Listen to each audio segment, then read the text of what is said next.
Sisyphe. Donc, dans ce passage, particulièrement à retenir, Nietzsche réaffirme sa foi en la vie. Non la vie des nihilistes, bien sûr, mais la vie comme moyen de connaissance, en tant ce qu'elle permet de capter les sensations de l'existence. Car, pour Nietzsche, l'apparence est la véritable réalité. Il n'y a ainsi pas de connaissance objective et dépersonnalisée, pas de vérité en soi. Toute vérité est construite par l'essence et par l'être. Elle est forcément subjective, elle est forcément intime, elle est forcément personnelle, et si elle est donc partielle, elle ne peut pas être totale. C'est notre vérité à laquelle nous accédons par nos sens, par notre perception, par notre intelligence, par notre créativité, et en ce sens, elle est la nôtre. Elle ne peut pas être celle admise par tout le monde. Dès lors, le plus savant des hommes sera celui qui aura le plus vécu, c'est-à-dire le plus expérimenté, ayant fait l'expérience des passions et des sensations. Voici donc pourquoi la connaissance ne se trouve pas dans un lit de repos, mais dans les dangers et les victoires. La vie a donc elle-même une force pour Nietzsche, car la vie est une force. Elle offre, à travers la brutalité de ses expériences, une connaissance par le biais d'un sensualisme philosophique auquel tient beaucoup Nietzsche. Cela nécessite donc, de la part du philosophe, une certaine force physique et de caractère, celle d'accepter de subir les dangers, de plonger dans l'inconnu, de l'explorer, de l'agresser, de l'attaquer, de ne pas se réfugier dans les certitudes et de mettre les voiles. De mettre les voiles, c'est-à-dire voyager en quête vers la richesse de la vie. Ainsi, cet extrait peut, par exemple, être utilement rapproché du titre du livre 5 des Contemplations, En marche, qui reprend cette idée de ne pas avoir peur, d'avancer vers l'inconnu. De même, les entreprises courageuses de certains liquidateurs de Tchernobyl pourraient faire écho à cette force de la volonté. Je reviens immédiatement vers vous. Je vais vous indiquer un instant la page, s'il vous plaît.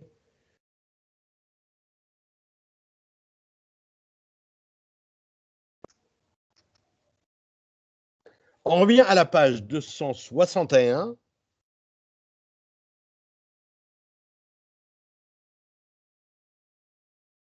Vous y êtes? Oui. Très bien. On va lire coup sur coup cette fois-ci deux extraits, deux chapitres. Le premier, plutôt court, 325, et le second, un peu plus long, mais très intéressant aussi, très significatif aussi, le 326. On va commencer, bien sûr, par le 325, qui veut avoir la gentillesse et l'amabilité de nous lire ce court extrait. Je lis, monsieur. Oui, bien sûr. Allez-y. Ce qui appartient à la grandeur, qui atteindra quelque chose de grand, s'il ne sent pas en lui la force et la volonté d'infliger de grandes douleurs. Savoir souffrir est la moindre des choses. De faibles femmes et même des esclaves y excellent souvent, mais ne pas périr de détresse et d'incertitude intérieure lorsque l'on inflige une grande souffrance et que l'on entend le cri de cette souffrance. Voilà ce qui est grand, voilà ce qui appartient à la grandeur. Très bien. Nous passerons à l'explication ensemble tout à l'heure. Passons maintenant au 326. Je continue. Oui, oui, ça prolonge un peu la même réflexion, mais ça l'analyse sous des angles différents cette fois-ci. Continue, oui. D'accord. Les médecins de l'âme et la douleur. Tous les prédicateurs de morale, de même que tous les théologiens, ont en commun une indélicatesse. Ils cherchent tous à persuader les hommes qu'ils se trouvaient dans un état désespéré et qu'une thérapie sévère, ultime et radicale serait nécessaire. Et comme les hommes dans leur ensemble ont prêté l'oreille avec trop de zèle à ces doctrines durant des siècles entiers, une part de cette superstition relative à leur état désespéré a réellement fini par, par passer en eux, de sorte qu'ils ne sont pas trop disposés aujourd'hui à soupirer, à ne plus trouver aucun intérêt à la vie et à se présenter mutuellement des mines affligées comme si elle était vraiment des plus difficiles à supporter. En vérité, ils ont une confiance effrénée dans leur vie, ils en sont amoureux et regorgent d'indicibles ruses et subtilités pour briser le désagréable et ôter leur épine à la douleur et au malheur. J'ai l'impression que l'on parle toujours de la douleur et du malheur, avec outrance, comme si c'était une affaire de bonne manière que d'outrer sur ce point. On tait intentionnellement, en revanche, le fait qu'il existe une foule de moyens pour soulager la souffrance, comme les stupéfiants, ou la hâte fébrile des pensées, ou une situation calme, ou de bons et mauvais souvenirs, intentions, espoirs, et bien des espèces de fierté et de compassion qui font presque l'effet d'anesthésiants, tandis que dans le cas des degrés de douleur les plus aigus, les pertes de conscience se produisent déjà d'elles-mêmes. Nous nous entendons parfaitement à verser des douceurs sur nos amertumes, notamment sur les amertumes de l'âme. Nous trouvons des ressources dans notre veillance et notre sublimité, de même que dans les nobles délires de la soumission et de la résignation. Une perte est une perte pendant une heure à peine. Avec elle, d'une manière ou d'une autre, un cadeau nous est aussi tombé du ciel. Une nouvelle force, par exemple. Et ne serait-ce qu'une nouvelle occasion d'accéder à la force. Que d'inventions n'ont pas été imaginées par les prédicateurs de morale au sujet de la misère intérieure du méchant. Que de mensonges n'ont-ils pas raconté au sujet du malheur de l'homme passionné. Oui, mentir est bien le mot jusqu'ici. Ils étaient parfaitement conscients du bonheur surabondant de cette espèce d'homme, mais ils sont restés muets, comme la tombe à son sujet, parce qu'il constituait une réfutation de leur théorie, suivant laquelle tout bonheur n'apparaît qu'avec l'anéantissement des patients et le silence de la volonté. Et enfin, pour ce qui est de la prescription de tous ces médecins de l'âme et de leur célébration d'une thérapie sévère et radicale, il est permis de poser la question suivante. Cette vie qui est la nôtre, est-elle vraiment assez douloureuse et importune pour qu'il y ait avantage à échanger contre une manière de vivre et une pétrification stoïcienne? Nous n'allons pas assez mal pour devoir aller mal de manière stoïcienne. Très bien. Nous reviendrons sur ce chapitre assez intéressant et sur la manière dont il cloue au pilori, dont il critique d'une manière extrêmement ferme et violente, parfois brutale, les théologiens, ce qu'il appelle, lui, ici, formidablement, je dois dire, les médecins de l'âme et de la douleur. Néanmoins, revenons au 325, au chapitre 325. Il décrit ici ce qu'il estime être la grandeur de l'homme. Est-ce que quelqu'un parmi vous pourrait me résumer un peu l'idée qui est la sienne ici? Qu'est-ce qu'il entend exactement par grandeur? Qu'est-ce qui fait que l'homme soit grand, justement? Non pas grand de taille, bien sûr. Hein. J'en parle ici de grandeur morale, de grandeur spirituelle.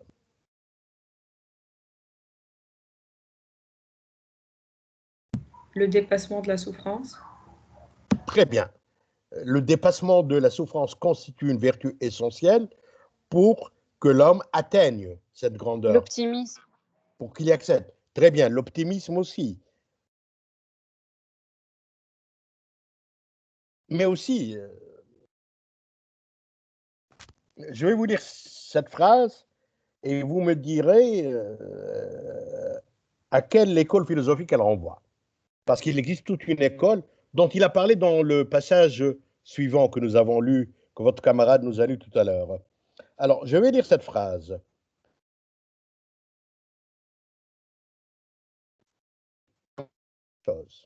De faibles femmes et même des esclaves y excellent souvent. Y excellent, c'est-à-dire savent souffrir et mais ne pas périr, ne pas mourir de détresse et d'incertitude intérieure lorsqu'on inflige une grande souffrance et que l'on entend le cri de cette souffrance. Voilà ce qui est grand, voilà ce qui appartient à la grandeur. Il désigne ici une école philosophique. Celle qui dit ou prétend que l'homme doit apprendre à souffrir, doit accepter la souffrance, la douleur, quel que soit son degré. S'y complaire ou s'y opposer n'est pas forcément une bonne chose. L'attitude à avoir face à la souffrance... C'est pour ça qu'il a été déçu de Socrate. Oui, l'attitude à avoir face à la souffrance et à la douleur, c'est une attitude qui doit être digne. Et pour qu'elle soit digne, elle doit être forte et noble. Et c'est de cette manière-là qu'on acquiert cette grandeur humaine, ou que l'on accède à cette grandeur humaine. De qui parle-t-il ici? De ceux à qui il s'adressera, qu'il va interpeller dans le chapitre suivant. C'est les stoïciens. C'est les stoïques. C'est une école philosophique dont je résume la pensée rapidement. C'est qu'en somme, l'être humain est et va être confronté tout au long de sa vie à des épreuves et que celles-ci peuvent lui procurer beaucoup de souffrance et de douleur. Mais l'essentiel, c'est qu'il doit avoir une attitude noble, une attitude digne et qu'il doit accepter de subir ces épreuves-là en, en les affrontant avec dignité. L'essentiel, c'est qu'il ne soit jamais dépouillé de sa dignité et qu'il ne se prive jamais de cette dignité-là. L'adjectif stoïque qu'on utilise assez couramment aujourd'hui et qui dérive de cette école de pensée philosophique, on dit d'un être qu'il est stoïque, c'est-à-dire qu'il affronte la douleur et la souffrance avec courage et vaillance, sans faiblir, sans pleurer sur son sort, d'une manière tout à fait, comme je le disais tout à l'heure, digne. La dignité ici consiste donc, selon lui, il a choisi deux illustrations, les femmes faibles ainsi que les esclaves.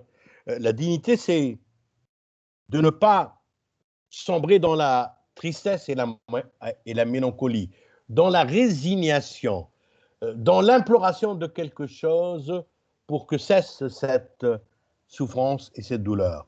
L'accepter et la combattre en même temps, c'est une forme de résilience, mais une résilience positive, car elle nous amène à lutter et à pousser ce cri, ce grand cri de souffrance, qui, dit-il lui-même à la fin, voilà ce qui est grand, voilà ce qui appartient à la grandeur humaine, bien évidemment.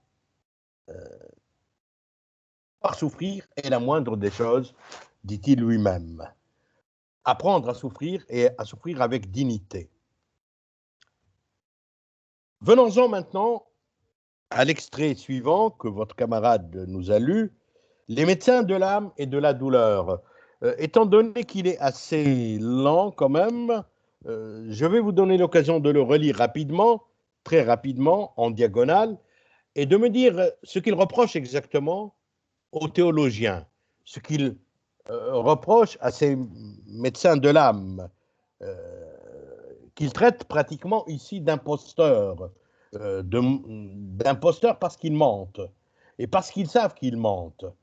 Qu'est-ce qu'ils leur reprochent exactement dans leur discours, dans leur morale, dans leur attitude? Qu'est-ce qu'ils critiquent de manière assez forte et violente, comme je le disais tout à l'heure, pour nous démontrer, car c'est une démonstration, pour nous démontrer que ces gens-là sont des menteurs.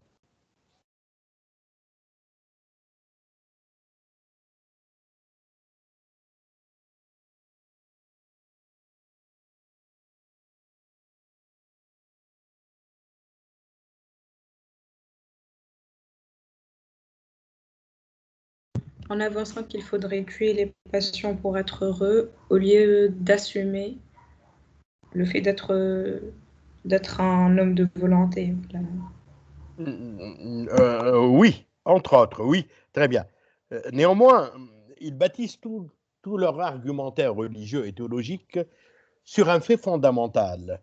C'est le repentir, le pardon. La thérapie qu'il dit ici être radicale pour eux, c'est une thérapie sévère. C'est que nous devons nous sentir coupables, assumer le péché originel, rester dans notre culpabilité parce que le salut n'est pas dans le ici-bas, mais le salut est dans l'au-delà. Quand nous aurons expié toutes nos fautes, quand nous aurons expié tous nos péchés, quand nous serons réhabilités par la résurrection du Christ et que le Christ va endosser toutes nos fautes, c'est à ce moment-là que nous serons libérés de nos fautes et de nos erreurs et que nous atteindrons en quelque sorte la plénitude, le bonheur, bonheur qui n'est pas ici-bas mais qui est dans l'au-delà, qui est dans une autre vie, qui est dans une autre existence. Et tant que ce bonheur n'adviendra pas par la réhabilitation, par la résurrection, par l'expiation des péchés, quels qu'ils soient, nous ne vivrons pas heureux. Et nous garderons en nous, ad vita aeternam, c'est-à-dire éternellement, nous garderons en nous ce sentiment d'être des pécheurs, des méchants, ce sentiment d'être coupables. Et ils profitent un peu de ce sentiment-là pour garder sur nous une forme d'hégémonie, pour nous contrôler nos actes, nos attitudes, nos comportements, qui doivent être conformes, bien sûr, à leur morale et à leur vérité, bien évidemment. Je vous renvoie au début, suivez-moi s'il vous plaît. Alors, les médecins de l'âme et la douleur, tous les prédicateurs de morale, de même que tous les théologiens. Faites très attention ici, il n'est pas dans l'ambiguïté. Pour lui, il y a deux morales, la morale sociale et la morale religieuse. Et pour lui, les deux morales se rejoignent, ne sont pas antinomiques. Les deux ont la même finalité, le même objectif, c'est de faire en sorte que l'être humain, que la personne, ne se libère ni de l'une ni de l'autre, et que les êtres humains restent prisonniers de ces deux morales-là, parce que ces deux morales-là leur donnent le pouvoir de contrôler nos existences, le pouvoir de les tracer d'avance, le pouvoir, pardon, donc, de nous empêcher d'être autre chose que ce qu'ils veulent que nous soyons. Donc, ils cherchent tous à persuader, ils cherchent tous, les deux ensemble, c'est-à-dire la morale sociale, qui peut être politique, qui peut être idéologique, toute morale quelle qu'elle soit, ainsi que la morale religieuse. Et par religieuse, ici, je précise, il entend bien sûr la morale catholique. Ont en commun une indélicatesse. Ils cherchent tous à persuader les hommes qui se trouveraient dans un état désespéré et qu'une thérapie sévère, ultime et radicale serait nécessaire.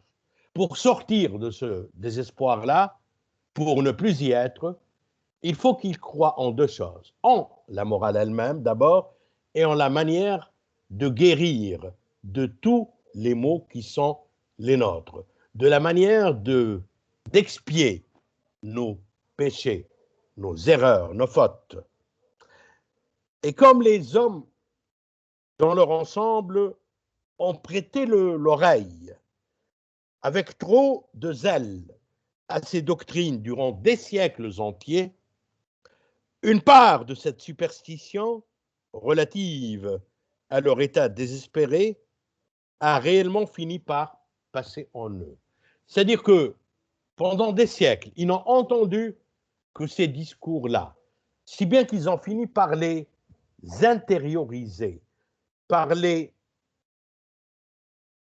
maîtriser, par les assimiler, de telle sorte qu'il ne peut plus vivre et penser et réfléchir en dehors de ces moules moraux qui ont fondé leur existence et dont ils sont, selon Nietzsche bien sûr, les principales victimes. Donc, une part de cette superstition relative à leur état désespéré a réellement fini par passer en eux.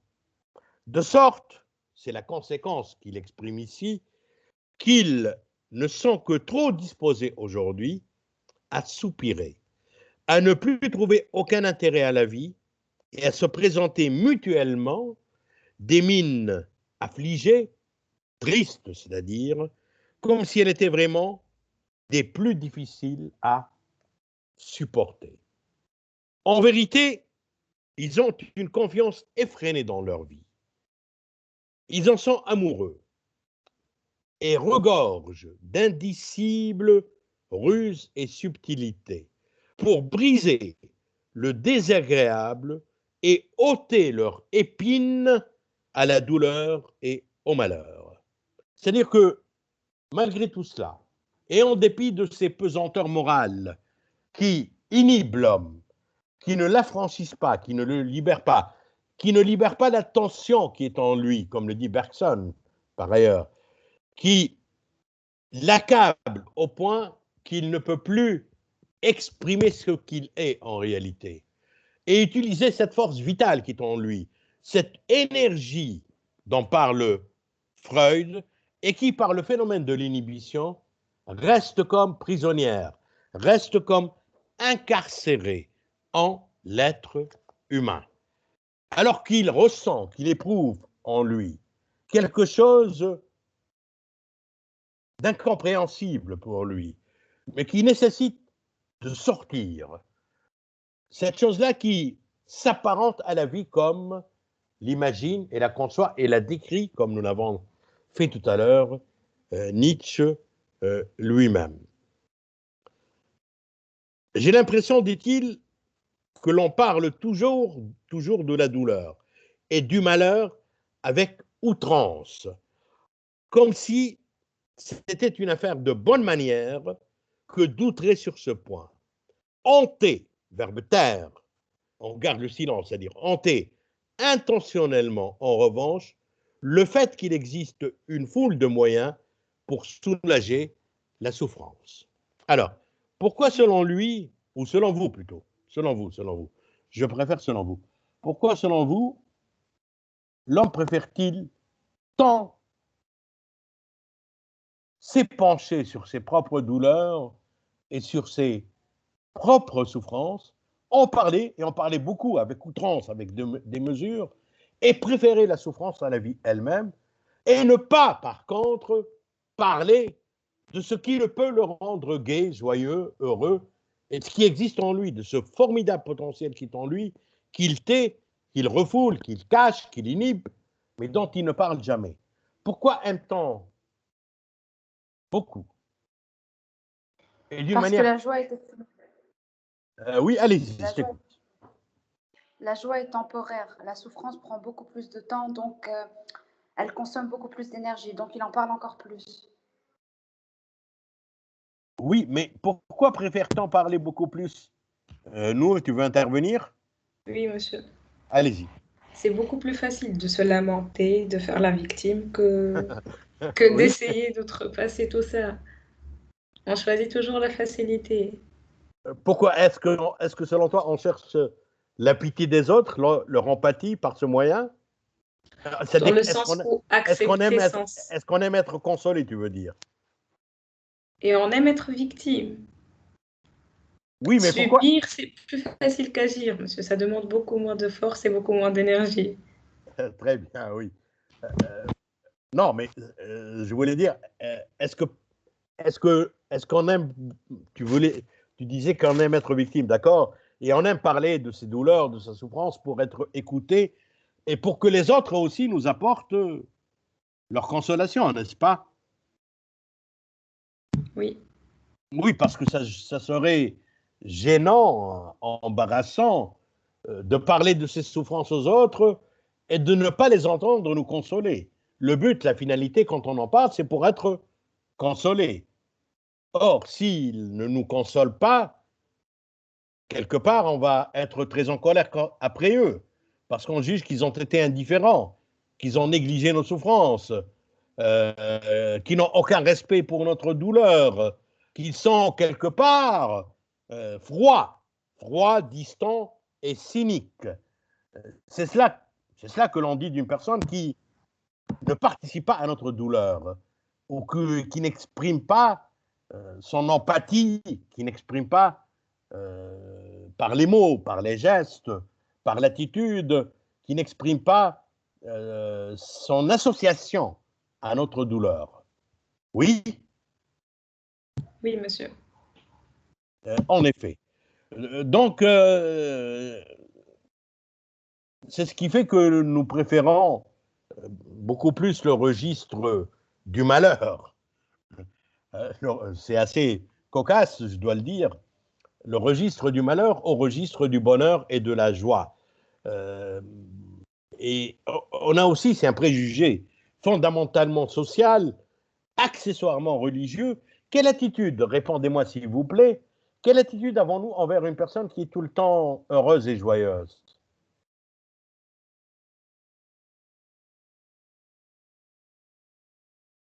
Que pense-t-on d'elle? Que dit-on d'elle?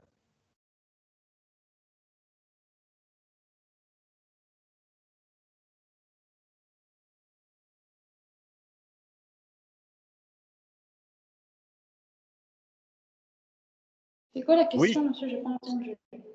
Ah, je répète.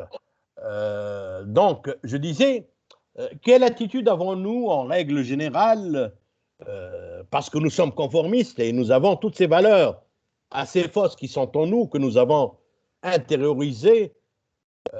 Quelle attitude avons-nous envers une personne qui est tout le temps gaie, tout le temps heureuse, tout le temps joyeuse? Que pensons-nous d'elle? Que disons-nous d'elle en règle générale?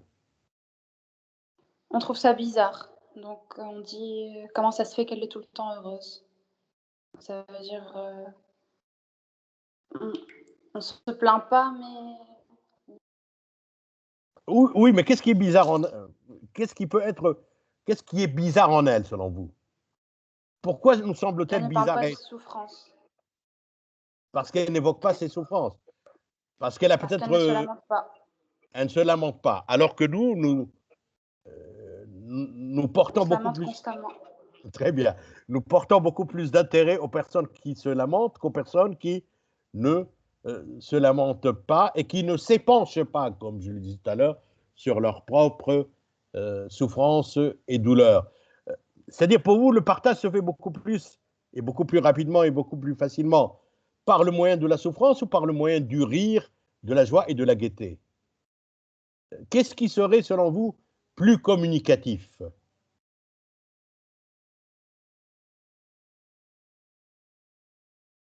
Bien qu'on dit souvent que le rire est très communicatif. Hein. Oui, nous. Monsieur, je vois que tous les deux mentent. C'est la même chose. Si tu passes beaucoup de temps avec quelqu'un qui véhicule Des une ondes bonne négatives. énergie, tu vas. Ah, une onde négative, oui. Ça revient au même. Je vois pas qu'une peut influencer beaucoup plus que l'autre. Oui, mais en La réalité, souffrance influence beaucoup plus que la joie. la souffrance influence beaucoup plus de la joie. C'est-à-dire que la joie te semble un peu plus passagère que la La, souffrance, c'est ça? oui, la joie, elle est plus fragile que la souffrance. Ça veut dire, elle ne prend pas. Quand on est heureux, on ne l'est pas pour très longtemps en général. D'après moi, ça veut dire. Elle n'est pas durable, c'est ça. C'est ça, oui. Elle est plus éphémère que la souffrance. C'est-à-dire que la souffrance Exactement. marque plus l'individu. Marque plus La l'individu. souffrance marque plus. En général, on se rappelle des choses qui nous ont traumatisés, qui nous ont rendus tristes, plutôt que les choses qui nous ont rendus heureux. Ça veut dire que ça marque encore plus. Oui. Eh bien, arrêtons-nous sur cela, parce que c'est ce que dit ici d'ailleurs Nietzsche. Est-ce un fait qui serait naturel, pathologique, inné en nous, ce que tu viens de dire, ce que nous viens de dire aussi d'ailleurs, ou est-ce un fait culturel? C'est-à-dire, c'est la manière dont notre esprit a été façonné par toutes les valeurs que nous avons reçues qui fait que nous sommes beaucoup plus à l'aise, je dirais, dans la douleur et la souffrance que dans la joie et la gaieté.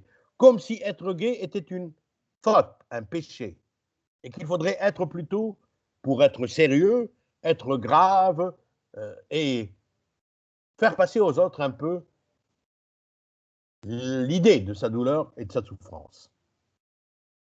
Alors, est-ce inné en nous ou bien est-ce un fait qui serait plutôt culturel?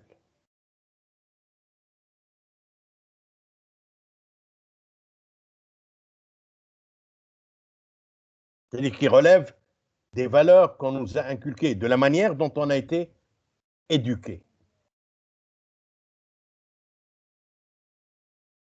Oui?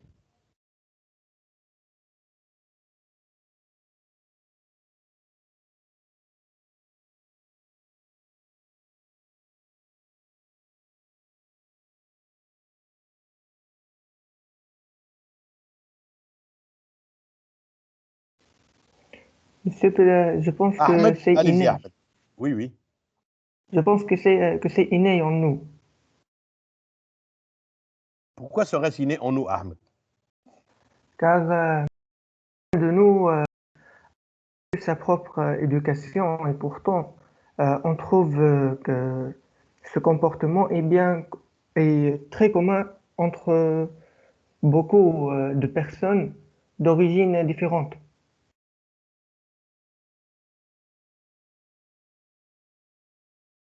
Tu veux dire que nous sommes des êtres de compassion, c'est ça? Oui, Que nous monsieur, c'est ça. compatissons rapidement aux souffrances et aux douleurs des autres, que nous les Oui, percevons. oui, Bien. Pour que ça soit vrai, Ahmed, pour que ça soit vrai ce que tu viens de dire, c'est-à-dire que c'est inné, ce n'est pas un fait culturel, un fait dû à l'éducation ou aux valeurs qui nous ont été transmises et inculquées. Tu dois me dire, est-ce que tu remarques, tu observes le même comportement chez les animaux? Si c'est cela, je peux te croire. Alors,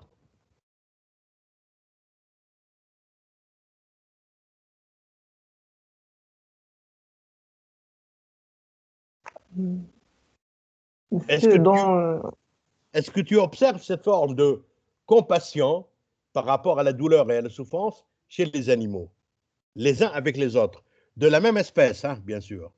de la même espèce, est-ce que, c'est de c'est de la même tribu ou la même famille, monsieur? Oui. Ça existe. Ça dépend, monsieur, généralement de l'espèce. Monsieur, faire régner la loi du plus fort ne veut pas dire ne pas avoir de compassion. Oui, oui, oui, absolument, oui. Non, non, je disais, nous, Ahmed et les autres, pour que ça soit inné, il faudrait Monsieur, chez les considérer... animaux, c'est chacun pour soi, il n'y a pas de compassion. Bien sûr que si, il y a de la compassion, mais pas de la Attends, compassion niveau humain, معناتها مش. attention, attention, attention. Je ne parle pas d'animaux qui ont une forme de coexistence difficile entre eux. Le chat et la souris, par exemple. D'accord? Monsieur, Non, par non. exemple, Je même, parle d'animaux de la même famille. Chien et par chienne, par exemple, exemple. Chien et une chiot. mère avec, Oui. une Vas-y. mère avec, une mère avec ses petits, à un moment donné, elle va les laisser seuls parce que c'est ce que veut la nature. Elle ne va plus s'occuper d'eux. Donc, Parce pour qu'il moi, arrive un moment où les petits doivent apprendre à vivre tout seuls. exactement. Mais chez les êtres humains, il y a toujours cet instinct maternel, on a toujours cette relation avec les autres. Mais pour les animaux, pour moi, c'est chacun pour soi. Il n'y a pas de compassion. Il n'y a pas de compassion. Alors, personne n'a vérifié cette compassion chez les animaux? Personne ne l'a observé? Je ne suis pas d'accord avec ce que Elle vous dites. existe, monsieur. Oui, nous, explique-nous pourquoi les animaux ont en nous cette compassion que nous avons. Il l'ont. Il y a plusieurs il y a parfois des cas où toute la tribu, elle se lie pour sauver, je sais pas, un petit, voilà. Rien de ce genre. C'est juste que l'être humain, on a tendance à beaucoup trop gâter, beaucoup trop. On les met à l'aise dans cette sorte de dépendance maternelle ou à la paternelle ou émotionnelle, je ne sais quelconque. Alors, il arrive un moment où tu dois assumer le fait que tu sois une personne, que tu dois t'occuper de toi-même, ou ainsi de suite. Oui, pourquoi je repose la question? Pourquoi? Parce que les animaux réagissent, comme le disait tout à l'heure votre camarade, par instinct, c'est instinctif. Donc, si c'est instinctif, nous devons avoir cet instinct en nous. Et la compassion, donc l'empathie envers une personne qui souffre, qui a une douleur, et dont nous remarquons cette douleur-là, bien sûr, qu'elle soit physique ou autre, si ça relève de l'instinct, dans ce cas-là, Nietzsche aurait tort de dire que cela est induit par la culture, cela est induit par les valeurs, par la morale que nous recevons, et qui fait naître en nous cette peur, la peur de ne pas être vertueux, la peur d'être méchant, justement, parce que c'est une forme de méchanceté, c'est ce que nous apprend la morale, c'est ce que nous inculque toutes les morales, de ne pas avoir d'égard, de respect et de compassion et d'empathie envers toute personne qui souffre. C'est la raison pour laquelle les personnes aiment plutôt parler de leur souffrance que de leurs moments de joie et de bonheur. S'expriment mieux par la souffrance que par la joie, parce qu'ils recueillent une forme d'adhésion grâce justement à cette expérience du mal-vivre, je dirais. C'est pourquoi j'ai dit à Ahmed, ainsi qu'à vous tous, est-ce qu'on observe ce même état-là chez les animaux, animaux de la même famille, bien sûr, hein, est-ce qu'il existe entre eux cette relation d'affection, d'empathie, de solidarité dans les moments difficiles, dans les moments de douleur et de souffrance? Ou bien ne réagissent-ils pas? Et s'ils ne réagissent pas, c'est que ça ne relève pas du tout de l'instinct, de n'importe quel instinct. Alors, qui veut clore le débat sur cette question?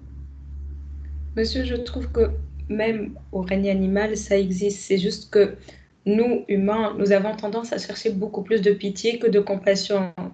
De toute façon, même si la situation dans laquelle nous sommes n'est pas vraiment difficile ou on pourrait peut-être la dépasser par nous-mêmes, on cherche toujours plus d'attention, toujours plus euh, beaucoup plus à démontrer aux Il y a autres plus de ce qu'on vit, dépendance chez alors les que pour animaux. les animaux, non. C'est J'ai comme elle entendu a dit, deux. il y a plus de Oui, oui, dépendance allez-y, chez les allez-y. animaux que chez les êtres humains. Donc, tu insistes sur l'idée que chez les animaux, c'est quelque chose d'épisodique, c'est ça? Comment, De- monsieur? tu veux dire que chez les animaux, même si on observe cela, ça ne relève pas de C'est l'instinct, c'est ça?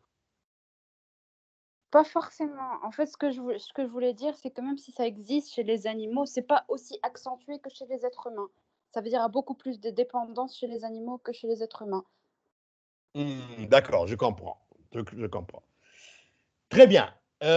Alors, deux choses. Je vais vous dire avant de vous quitter et avant qu'on se quitte. La première, c'est que je mettrai en ligne tout à l'heure les deux cours que nous avons eus aujourd'hui. Donc, vous les trouverez sur la plateforme. Je vous ai indiqué la démarche à suivre pour les atteindre. Équipe XPC, donc français, et puis vous trouverez les fichiers, tous les fichiers. Et vous pouvez les télécharger. Ensuite, donc, vous m'avez dit en classe l'autre fois que vous aurez besoin d'un cours complet sur la dissertation. C'est ça? Oui, monsieur. Très bien. Donc, la prochaine fois, que ce soit en classe la semaine prochaine, en présentiel ou en distanciel, si l'on compte prolonger, et je n'en sais rien pour le moment, donc la prochaine fois, tout le cours sera réservé d'abord à une approche théorique de la dissertation. Je vous expliquerai tout ce que vous devez faire dans une dissertation de français-philosophie, et puis on partira d'un sujet que nous traiterons ensemble pour mieux appréhender toutes les règles de la dissertation. OK? C'est clair? Oui, Oui, merci, monsieur, c'est monsieur. clair. Très bien, je vous remercie et à la semaine prochaine. Et portez-vous bien surtout. Allez, ciao. Merci beaucoup, monsieur. Au revoir. Je vous en prie. Je vous en prie.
هيسا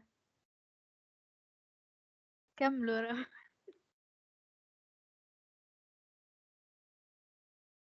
اخرجوا.